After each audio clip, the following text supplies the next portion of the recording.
Saudara-saudara yang dikasihi Tuhan, Small is Beautiful merupakan judul buku yang ditulis oleh seorang ahli ekonomi bernama Ernst Friedrich Schumacher yang diterbitkan tahun 1973. Ia mengatakan bahwa sebuah organisasi harus dibuat tetap kecil agar berhasil. Buku ini telah diterjemahkan ke dalam bahasa Indonesia dengan judul Kecil Itu Indah.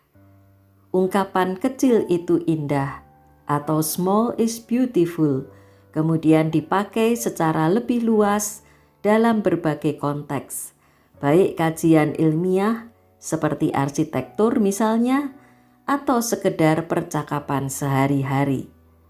Ungkapan kecil itu indah mengajar orang untuk menghargai yang kecil. Tidak selalu yang kecil itu tak berharga, justru yang kecil itu indah. Saudara-saudara yang dikasihi Tuhan, Yesus mengajar murid-murid dan orang banyak, termasuk kita, untuk menjadi kecil namun berguna. Yesus mengajarkannya melalui perumpamaan biji sesawi.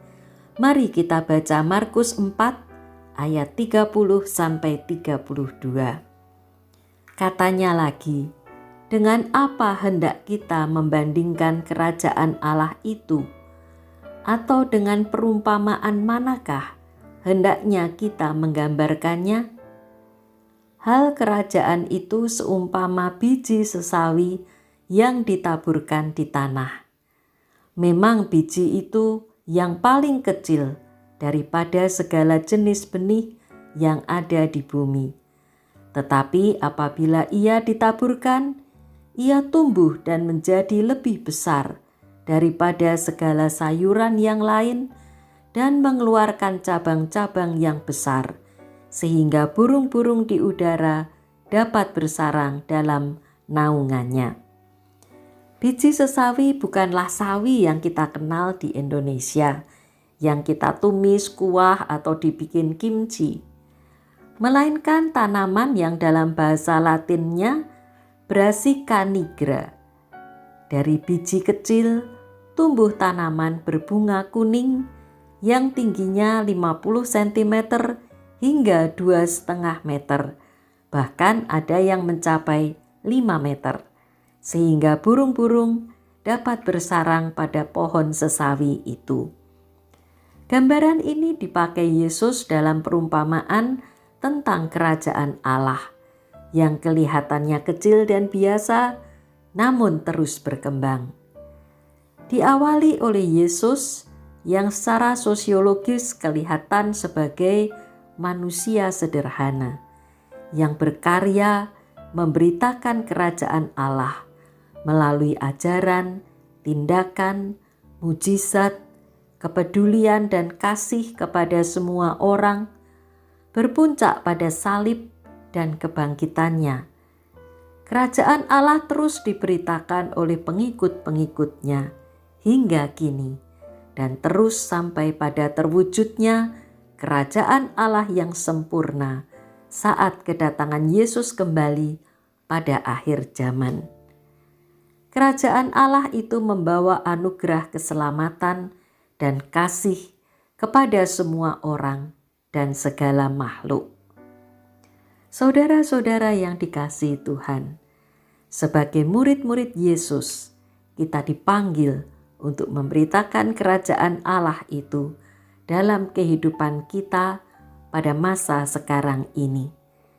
Di tengah masa pandemi yang menakutkan dan mengkhawatirkan, kita dipanggil untuk memberitakan pengharapan, kasih, dan optimisme, baik melalui kata-kata yang kita ucapkan dan tuliskan, maupun tindakan-tindakan sesuai dengan protokol kesehatan.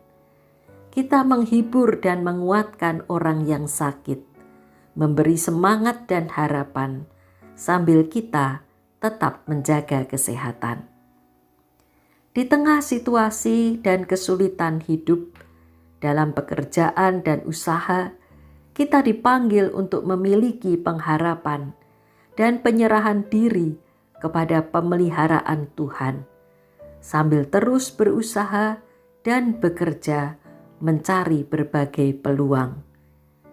Di tengah kejenuhan hidup akibat pembatasan-pembatasan, kita dipanggil untuk tetap bertanggung jawab pada diri sendiri, sesama, dan Tuhan, agar kita tidak mementingkan diri sendiri atau menganggap remeh penyakit COVID-19.